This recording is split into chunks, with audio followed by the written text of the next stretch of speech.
On a typical day at work, We're talking about the patient that was clinical research nurse Shannon McKenna is working with doctors and meeting with cancer patients who come to the Norton Cancer Institute for clinical trials. Primarily, I'm working on glioblastoma patients and then breast cancer patients. She proudly wears shirts like this one to work with hints of her own battle in plain sight for patients to see. Still, I'm pretty sure very few of them know that I have fought the same battle that they are currently fighting.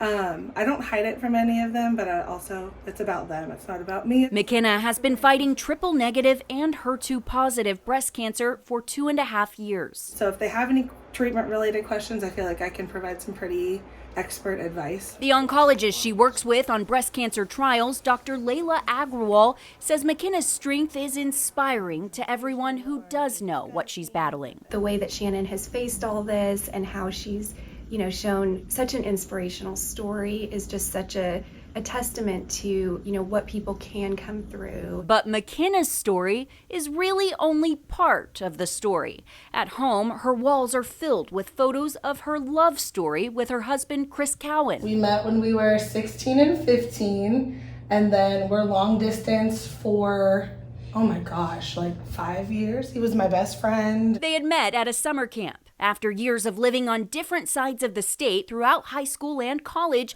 the pair finally got to live in the same place in Louisville in 2016. Everything was just on this wonderful high. We were having so much fun. Until Cowan went to the doctor in 2018 for what he thought was just a strain. 3 days later, I was meeting a surgeon and being told that they believe it was testicular cancer.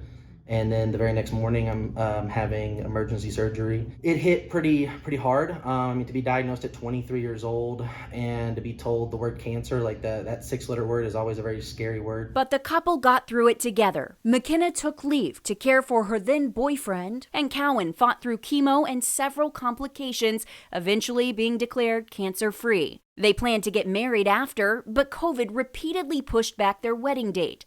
Then, on the 3-year anniversary of Cowan's diagnosis, McKenna felt a lump. When I was in the shower, I was just doing my normal routine and stumbled across it. And so I know I'm supposed to be doing regular breast exams, but I was 28 and I have no family history. Yet 2 weeks later, she would start chemo for stage 3 breast cancer. These photos you can find throughout their home were taken at their impromptu backyard wedding just days after McKenna started treatment. I remember vividly my dad saying, "You need to marry this man." And so I did. And I think everybody knew that my prognosis was guarded.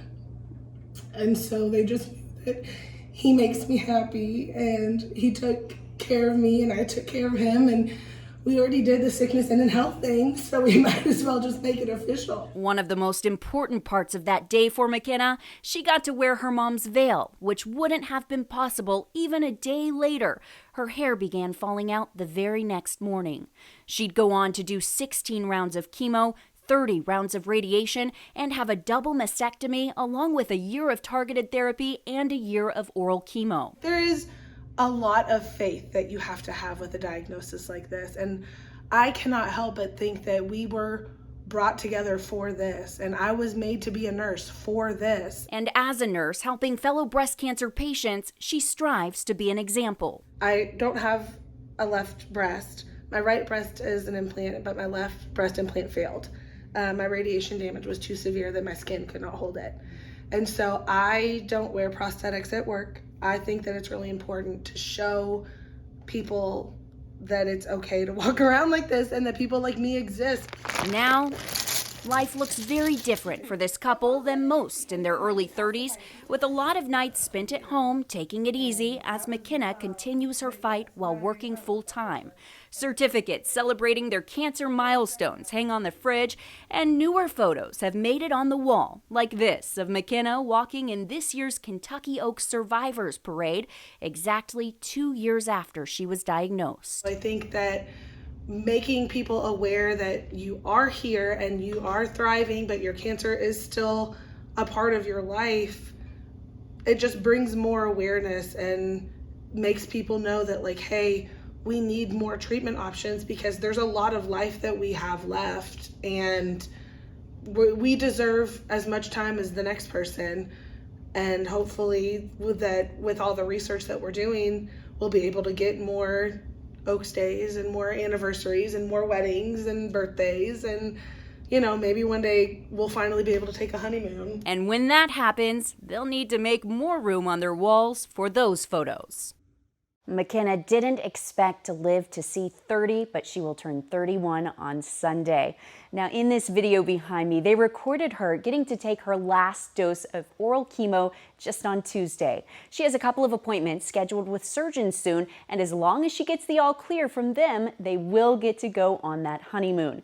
Now, it's also worth noting, while McKenna has always worked as a nurse for Norton Healthcare, Cowan got a job with Norton Research Institute's marketing team after he went into remission, and he now gets to alert cancer patients to a lot of the incredible clinical trials that his wife and her team work on. So both of them are getting to give back to cancer patients through Norton, which is where both of them were treated themselves for cancer. In the studio, Jacqueline Powell, Spectrum News.